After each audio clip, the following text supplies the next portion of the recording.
Trauma isn't what happens to you. It's what happens inside you.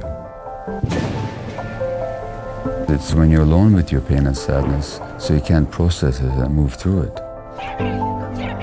Is it possible to raise your children without trauma? Life is inherently painful. You can't protect children from that, nor should you try to. What you can do, though, is help them experience it accompanied by a nurturing adult. All addictive behavior can be traced back to childhood trauma. That's something you assert. Not everybody who's traumatized becomes addicted, but everyone addicted was traumatized.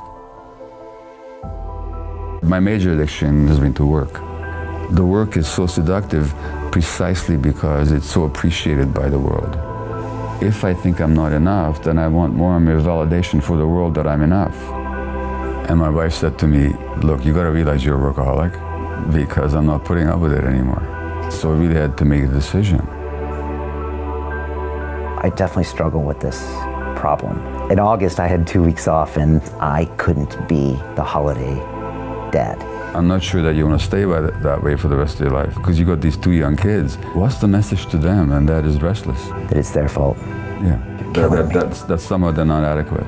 And when you're restless and unhappy around your kids, they get a message that it's about them. I know there's more to me than just my addicted self. But despite all the teaching that I do, I haven't taught myself. And that represents a kind of powerlessness. And you got to start with admitting that. That is the first step. So this is a highly traumatized society. This is the world in which there's even more need for painful inquiry. We have the capacity within ourselves to turn this around.